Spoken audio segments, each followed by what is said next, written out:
स्वामी महाराज तुमच्या मनातल्या सगळ्या इच्छा पूर्ण करो हीच मी स्वामींची प्रार्थना करते। आज मी तुम्हाला सांगणार आहे चैत्र नवरात्रमध्ये आपल्या देवीची ओटी कशी भरावी, केव्हा भरावी आणि ओटी भरताना तिचा मान सन्मान कसा करावा आणि ओटी भरताना ती ओटी भरताना आपल्याला त्याच्यामध्ये काय काय साहित्य लागणार आहे आणि कोणता मंत्र म्हणावा। बघा, हा मंत्र जर आपण देवी समोर म्हटला तर आपल्या अंगाला शहारे येतात आणि शहारे आले म्हणजे समजायचं की माता म्हणजे जी आपली कुलाचं रक्षण करणारी आहे, कुलदेवीचा आशीर्वाद आणि तिची नजर, तिची दृष्टी आपल्याकडेच आहे असं समजायचं आणि तिच्या आपल्या मनातल्या ज्या भावना आहे त्या आपल्या देवीपर्यंत पोहोचतात। ज्या वेळेस आपण ओटी भरतो त्यावेळेस आपल्या अंगाला शहारे आले समजायचं की माताचं लक्ष आपल्याकडे आहे आणि आपल्या मनातलं ती जाणत आहे। आपल्या मनामध्ये काय इच्छा आहे, आकांक्षा आहे, तुमच्या मनातली कुठलीही इच्छा असू द्या, देवी माता जी कुळाची देवी आहे ती नक्कीच आपलं पूर्ण करत असते। त्याच्यामुळे तुम्हाला सांगते बघा, चैत्र नवरात्र आणि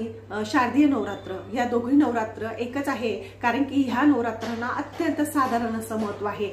जेवढी सेवा आपण चैत्र म्हणजे शारदीय नवरात्रमध्ये करत असतो, घटस्थापना करत असतो किंवा देवीची आराधना करत असतो, तशाच प्रकारे आपल्याला चैत्र नवरात्र आता 30 तारखेपासून चालू झालेली आहे। आज दुसरी माळ आहे, तर अशाच प्रकारे आपल्याला आपल्या देवीची सेवा सुद्धा करायची। तशाच प्रकारे जसे तुम्ही शारदीय नवरात्र करतात तशाच प्रकारे आपल्याला चैत्र नवरात्रमध्ये सुद्धा आपली देवीची आराधना करायची असते। बघा, आपण जेवढी आपल्या कुलदेवीची आराधना करणार तेवढ्याच प्रकारे ती आपल्याला खूप चांगलं फळ देते, आपल्या घरातल्या लोकांचं संरक्षण करत असते, आपल्या घरामध्ये सुख समृद्धी नांदत असते आणि आपल्या घरामध्ये कशाचीच कमतरता राहत नाही। ज्या अखंड सौभाग्यवती स्त्रिया आहेत त्यांचं सौभाग्य अखंड राहतं, मुलं बाळ सुखी राहतात आणि तिच्या आशीर्वादाने आपल्या घरामध्ये धन धान्याला ऐश्वर्याला कधीच कमतरता राहत नाही।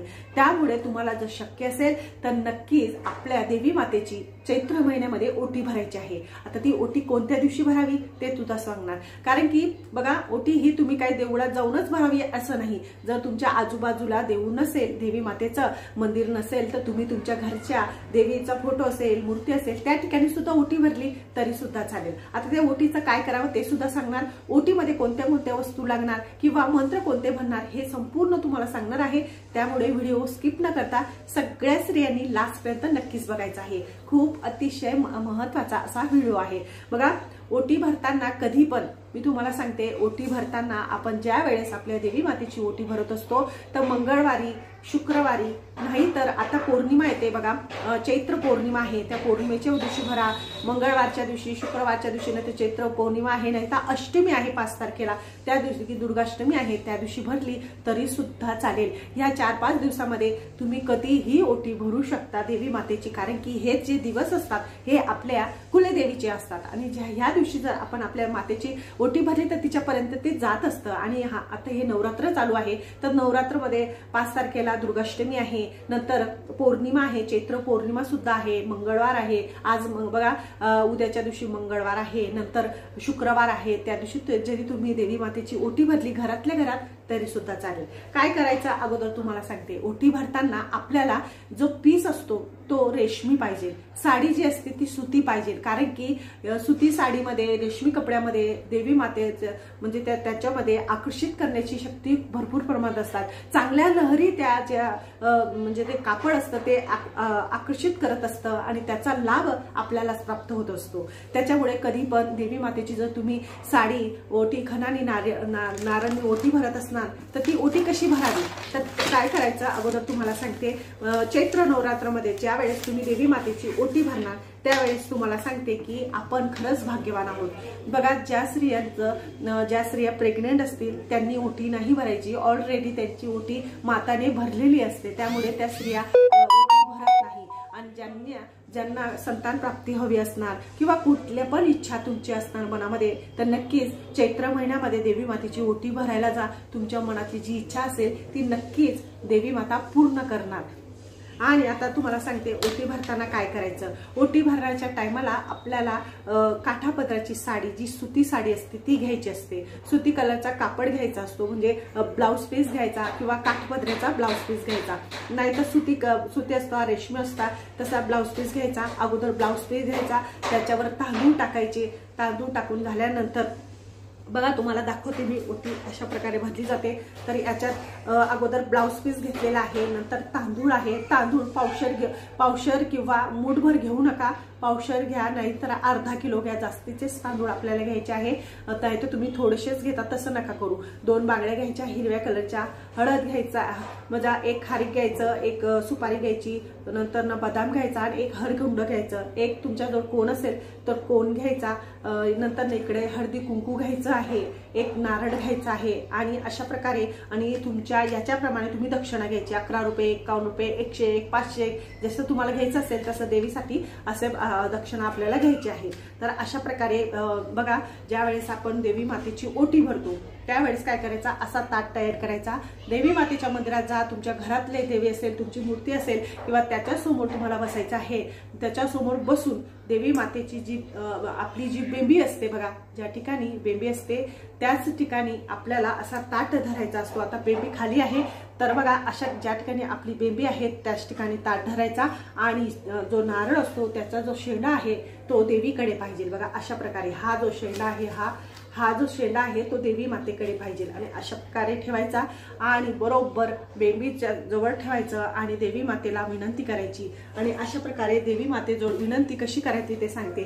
देवी मातेला सांगायचं की माझ्या घरामध्ये सुख समृद्धी नांदू दे, माझ्या घराचा उद्धार होऊ दे, प्रगती होऊ दे आणि माझा सौभाग्य अखंड राहू दे, अशी देवी मातेला विनंती करायची. ती ओटीवर हळदी कुंकू अक्षदा व्हायच्या आणि ती देवी म्हणजे आपल्या बेबी समोर म्हणजे देवी मातेच्या बरोबर छाती समोर ती ओटी येत असते. तर अशा प्रकारे आपल्याला ओटी धरायची आहे आणि देवी मातेच्या मंदिरामध्ये किंवा तुमच्या घराच्या मंदिराजवळ तर अशा प्रकारे घ्यायची आणि देवी मातेला विनंती करायची आणि जय जयकार करायचा. आता जय जयकार कसा करावा ते सांगते बघा. ज्या वेळेस तुम्ही ओटी भरतात त्यावेळेस देवी मातेला जय जयकार करायचा. हा जय जयकार ज्या वेळेस आपण करत असतो ओटी भरताना त्यावेळेस आपल्या अंगाला भरपूर प्रमाणात असे शहारे येत असतात, मुंग्या येत असतात. तर असं समजायचं की आपल्या मनातली जी भावना आहे ती आपल्या देवीपर्यंत पोहोचते आणि ती आपल्या मनातली जी काही इच्छा आहे, आकांक्षा आहे ती नक्कीच पूर्ण करते. बघा ज्या वेळेस आपण जय जयकार करत असतो त्यावेळेस अंगाला शहारे तर येतात, पण आपल्या मनातली जी इच्छा असते ती सुद्धा लक्ष्मी माता आपली कुलदेवी आपली इच्छा पूर्ण करत असते. त्याच्यामुळे तुम्हाला सांगते बघा, जय जय करताना आपल्याला 3 वेळेस करायचं आहे. 3 वेळेस काय म्हणायचं ते सांगते मंत्र तुम्हाला. बघा म्हणायचा श्री महाकाली महालक्ष्मी महासरस्वती राजराजेश्वरी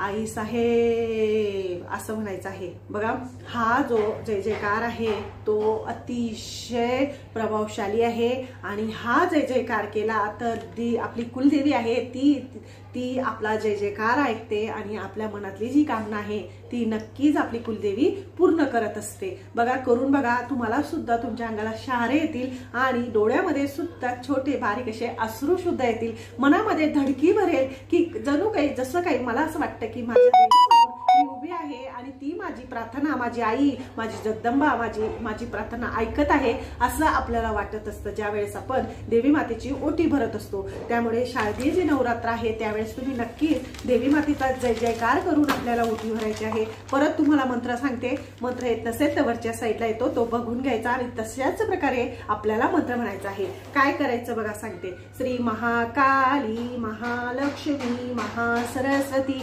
राजराजेश्वरी आई साहेब श्री अंबा माता की जय, श्री अंबा माता की जय, श्री अंबा माता की जय असं 3 वेळेस म्हणायचं आहे. आणि जी ओटीचा सामान आहे ते देवी मातेच्या चरणाजवळ ठेवायचा आहे, म्हणजे पायाजवळ ठेवायचा आहे. देवी मातेला तुमच्या मनातली काही पण इच्छा असू द्या ती मागायची आहे आणि तिथले थोडेसे तांदूळ उचलून आपल्या ओटीमध्ये भरायचे आहे. कारण की आपण देवीची ओटी भरली, आपल्या आईची ओटी भरली तर आपली ओटी कशी सुनी राहू द्यायची. त्याच्यामुळे त्याच्यातली जी बरकत आहे ते तांदूळांची बरकत आपल्या ओटीमध्ये घ्यायची आणि ते तांदूळांची जी ओटीतले जे तांदूळ आहे ते घेऊन आपण आपल्या धान्यामध्ये टाकायचं. असं केल्याने आपल्या घरातले जे धान्य आहे त्याच्यामध्ये कधीच कमतरता राहत नाही. तुमच्या घरामध्ये नेहमी धनधान्याला भंडार तर भरेलच, पण तुमची ओटी भरलेलीच असणार आणि तुमच्या घरामध्ये सुख शांती नक्कीच नांदणार.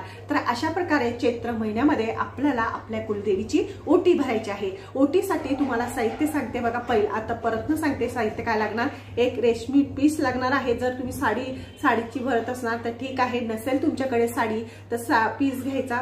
रेशमी पीस घ्यायचा, कॉटनचा पीस घ्यायचा. नंतर त्याच्यावर अगोदर तांदूळ घ्यायचे अखंडित, ते पावशेर घ्यायचे किंवा अर्धा किलो घ्यायचे, मूठभर घ्यायचे नाही. नंतर त्याच्यावर तुम्ही एक नारळ ठेवायचा, शेंडीचा नारळ, आणि तो शेंडी जी असते ती देवीकडे पाहिजे अशा प्रकारे नारळ ठेवायचा.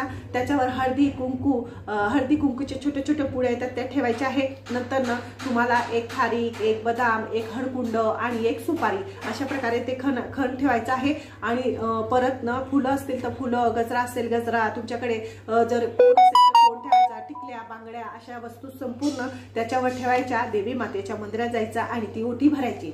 जसं देवी मातेच्या मंदिरात तुम्हाला जाणं शक्य तर घरच्या मंदिरात, आपल्या घरच्या मंदिरामध्ये आपल्या कुलदेवीचा फोटो किंवा मूर्ती असते तर काय करायचं, एक पाट घ्यायचं, त्याच्यावर आपल्या देवीचा फोटो मांडायचा आणि त्या ठिकाणी आपल्याला ओटी भरायची आहे. नंतर त्या ओटीचं तुम्ही काय करायचं, ते जे पीस आहे तुम्ही वापरू शकतात.